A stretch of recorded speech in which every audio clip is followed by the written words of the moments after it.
بدگمان کیا ہے؟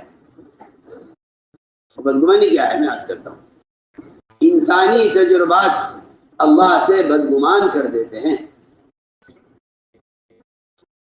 انسانی تجربات اللہ سے بدگمان کر دیتے ہیں. آپ بیماریوں سے موت کا تجربہ کر لیں. اگر آپ کہتے ہیں فلاں بیماری وہ تو موت کا سبب ہے، تو آپ اللہ سے بدگمان ہو گئے. ایک صاحب کو بخار ہو گیا، ایک صاحب کو بخار ہو گیا، آپ صلی اللہ علیہ وسلم ان کی حاجت کی تشریف لے گئے. آپ نے دیکھ کے فرمایا لا باس طہور انشاءاللہ، کوئی گھبرانے کی بات نہیں، تم ٹھیک ہو جاؤ گے، اور یہ تو تمہارے گناہوں سے معافی کے لیے اور گناہوں سے تمہاری پاکی اور تمہاری دھلائی کے لیے یہ بخار آیا ہے. ان صاحب نے کہا نہیں، آپ کیا بات کر رہے ہیں، یہ والا بخار نہیں جو ٹھیک ہو جائے، یہ تو وہ والا بخار ہے جو مجھے قبرستان پہنچائے گا. آپ نے فرمایا فنعم اذن، اگر تمہارا گمان اللہ کے ساتھ یہ ہے پھر تمہارے لیے موت ہی مناسب ہے. اور سوچیے آپ، ایک معمولی بخار پر ایک شخص نے بدگمانی پر موت کا تذکرہ کر دیا. آپ نے فرمایا پھر تمہارے لیے موت ہی مناسب ہے. نام کی ذن، اگر تمہارا تجربہ اس بخار سے موت کا ہے تو پھر تمہارے لیے موت ہی مناسب ہے. میں عرض کرتا ہوں سب سے اہم بنیادی بات یہ ہے کہ بندہ اللہ کے ساتھ گمان ٹھیک کرے. بندہ اللہ کے ساتھ گمان ٹھیک کرے. اللہ کے ساتھ گمان بگڑ گیا تو یہ دنیا میں پریشان رہے گا، اور اللہ کی ذات کے ساتھ اور اللہ کے غیر سے گمان کرنا اس کو فقیر بنا دے گا. اس کو فقیر بنا دے گا. اس نے فرمایا کہ سب سے پہلا کام یہ ہے کہ مومن اللہ کے ساتھ اپنے گمان کو ٹھیک کرے. اللہ کے ساتھ اپنے گمان کو ٹھیک کرے. مومن اللہ کے ساتھ اپنا گمان ٹھیک کرے. دوسری بات یہ ہے کہ جو درجہ اللہ کے ساتھ گمان ٹھیک کرنے کا ہے وہ درجہ اللہ کی مخلوق کے ساتھ بھی گمان ٹھیک کرنے کا ہے.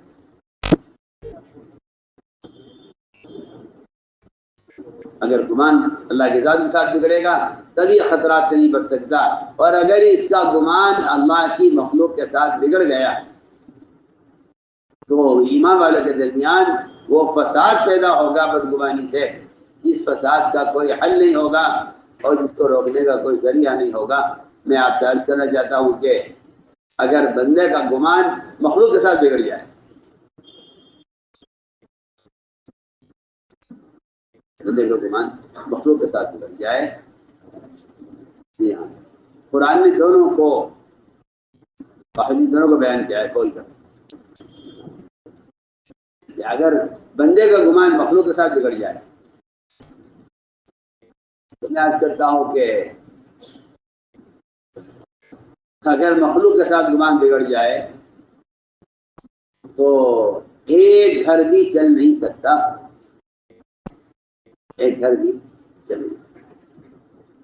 ایک گھر بھی چل نہیں سکتا، اس لیے کہ مومن کے ساتھ حسن ظن کا تقاضا یہ ہے. سننا کان کھول کے بعد، مومن کے ساتھ حسن ظن کا تقاضا یہ ہے کہ اگر آپ کسی مومن کو کوئی عمل کرتے ہوئے دیکھیں یا کوئی گناہ کرتے ہوئے دیکھیں اور مومن اس کا انکار کرے تو مومن کے ساتھ حسن ظن کا تقاضا یہ ہے کہ آپ اس کے آنکھ سے دیکھے ہوئے گناہ کو، آپ اپنی آنکھ سے دیکھے ہوئے گناہ کو اپنی آنکھ کی خطا کہیں، اور یہ کہیں مجھے مومن کے ساتھ گمان یہ ہے کہ اگر مومن اس کا انکار کر رہا ہے تو مومن صحیح کہہ رہا ہے، میری آنکھ نے غلط دیکھا ہے. یہ تو صحیح میں آپ سے بتانا چاہتا ہوں، میں آپ سے بتانا چاہتا ہوں کہ دور صحابہ میں آپس کی اجتماعیت کے لیے سب سے بنیادی شرط اور سبب وہ مومن کے ساتھ حسن ظن تھا، جو اس زمانے میں بالکل ختم ہو چکا ہے. بہت میں آپ سے بنیادی بات عرض کر رہا ہوں، اگر ایک میاں اور بیوی ان کے درمیان اگر حسن ظن نہیں ہے تو یہ چین کی زندگی نہیں گزار سکتے. سوچیے آپ، حسن ظن کا تقاضا یہ ہے کہ آپ کا جو اپنا گمان مومن کے بارے میں ہے وہ آپ کی آنکھ کو جھٹلا دے. اس کو کہتے ہیں مومن کے ساتھ گمان ٹھیک کرنا. سنیے میں کیا کہہ رہا ہوں. گمان کا تقاضا یہ ہے اور گمان کی حقیقت یہ ہے کہ اس طرح اللہ کی ذات کے ساتھ گمان کرنے والا سبب کا انکار کر دیتا ہے کہ سبب سے نہیں ہوتا. اس طرح مومن کے ساتھ اچھا گمان کرنے والا شخص اپنی آنکھ کے دیکھے ہوئے کا انکار کر دے گا. میں اس کی مثالیں پیش کرنا چاہتا ہوں. دور صحابہ میں ایک مومن کے ساتھ حسن ظن کا کیا درجہ تھا وہ میں عرض کرنا چاہتا ہوں. پہلی مثال مومن کے ساتھ حسن ظن.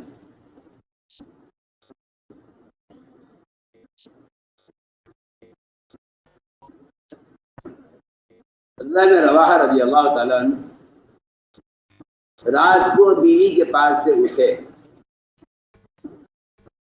اور باندی کے پاس سے رہے. میں نے ایک بات کی ہے آپ سے، ایک گھرانہ صرف دو میاں بیوی کا، اس گھر کا نظام، ان کا آپس کا اتفاق، ان کی آپس کی محبت باقی نہیں رہ سکتی اگر یہ ایک دوسرے کے بارے میں اس درجے تک اپنے گمان کو درست نہ کریں، اس درجے تک کہ یہ اپنی آنکھ کے دیکھے ہوئے کا انکار کر دیں گمان کی وجہ سے. اس کے بغیر ایک گھر نہیں چل سکتا. آپ اس بدگمانی کے ساتھ اتنا بڑا دعوت کا نظام عالمی سطح پر چلا لیں، یہ ناممکن بات ہے. ہم آپ سے کچھ کہنا چاہتے ہیں، آپ مثال پر غور کریں. اس مثال پر غور کریں جو میں بیان کر رہا ہوں. مخلوق کے ساتھ گمان. چنانچہ وہ اٹھے بیوی کے پاس سے، باندھی ہوا بھی جس زمانے میں بیویوں کی طرح اپنی خواہش کو پورا کرنے اور اپنی حاجت کو پورا کرنے کے لیے وہ باندھی کے پاس چلے گئے. بیوی کی آنکھ کھلی، اس نے دیکھا کہ شوہر بستر پر نہیں ہے. کہاں گئے؟ رات کو اٹھی، تلاش کیا تو دیکھا تو وہ باندھی سے صحبت کر رہے تھے. اپنی آنکھوں سے دیکھا بیوی. غصہ ہے کہ مجھے چھوڑ کر وہاں کیوں گئے.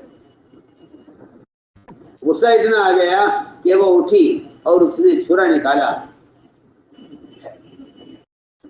اور چھرا لے کر اس ارادے سے آئی کہ یہ چھرا میں شوہر کے سینے میں گھسا دوں گی. آج تو غصے میں تھی. ادھر چھرا تلاش کیا، یہ باندھی سے فارغ ہو چکے تھے.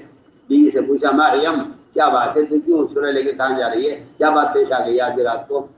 بیوی نے کہا میں اگر تمہیں وہاں دیکھ لیتی جہاں تم تھے تو میں سینہ چھرا تمہارے سینے میں گھسا دیتی. شوہر نے کہا تم نے مجھے کہاں دیکھ لیا؟ شوہر نے کہا تم نے مجھے کہاں دیکھ لیا؟ بیوی نے کہا تم بانی کے ساتھ نہیں تھے.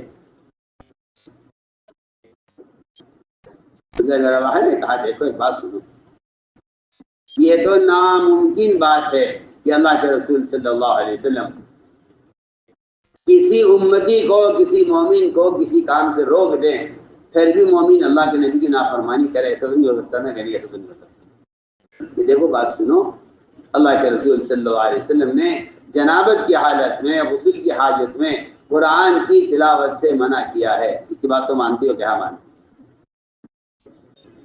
میں تمہیں قرآن پڑھ کر سناتا ہوں، اس سے تمہیں یقین ہو جائے گا کہ میں غسل کی حاجت پر اور میں نہیں ہوں. انہوں نے قرآن نہیں پڑھنا تھا ان کو، انہوں نے عربی کی کچھ اشعار پڑھ دیے. بیوی کو قرآن پڑھی نہیں تھی. بیوی یہ سمجھی کہ یہ قرآن پڑھ رہے ہیں، انہوں نے عربی کے اشعار پڑھ دیے. اتانا رسول اللہ یتلو کتابہ كما لاح مشون الخير الساطع أتى بالهدى بعد العمى وقلوبنا به موقنات أن ما قال واقع يبيت يجافي جنبه عن فراشه إذا استثقلت بالمشركين المضاجع. یہ اشعار انہیں پڑھے، اس کا خلاصہ یہ تھا کہ حضور اکرم صلی اللہ علیہ وسلم اللہ کی کتاب قرآن کی تلاوت کرتے ہوئے ہماری طرف آئے،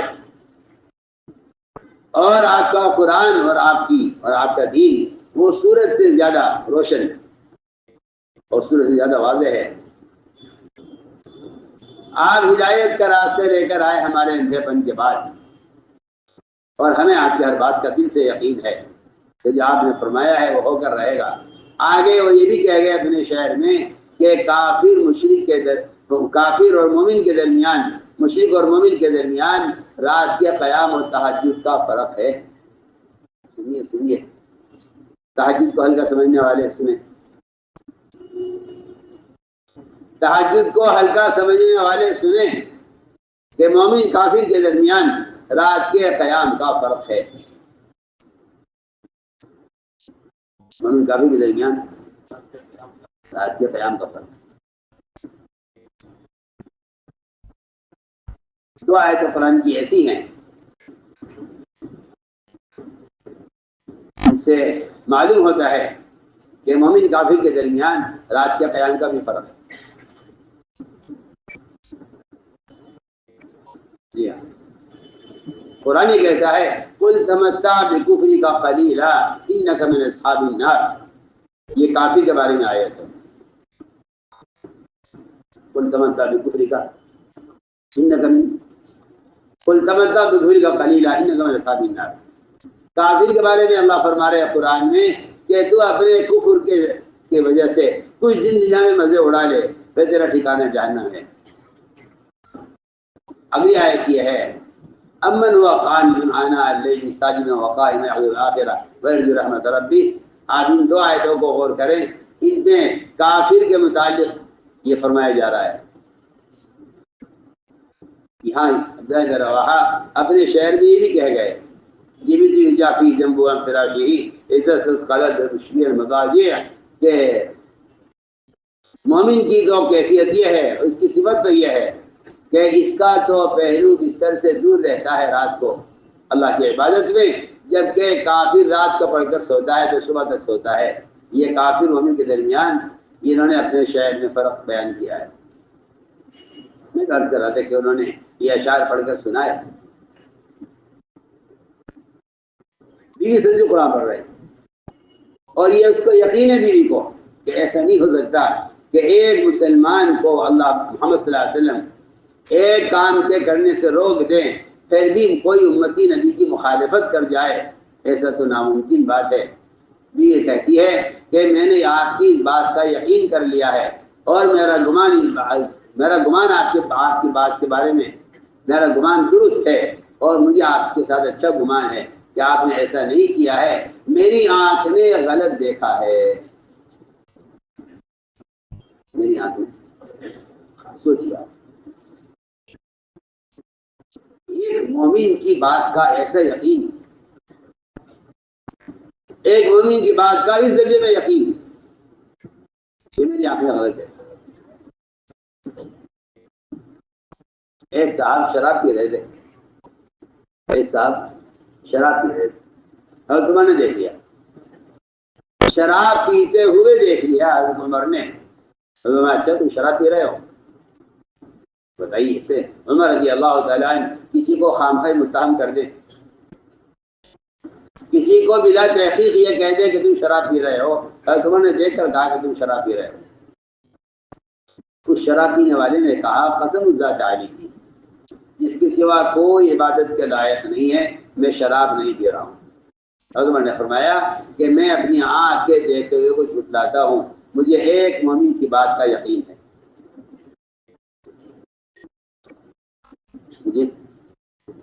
مجھے مومن کی بات کا یقین ہے، میں بھی آنکھ کے دیکھتے ہوئے کو جھٹلاتا ہوں، مجھے مومن کی بات کا یقین ہے. تو مومن جھوٹ نہیں بول سکتا. اگر شراب پینے والا قسم کھا کر یہ کہہ رہا ہے کہ میں نے شراب نہیں پی، تو مجھے آپ کی بات کا یقین ہے اور میری آنکھ نے غلط دیکھا ہے، میں آپ کی بات کو قبول کرتا ہوں. یہ جب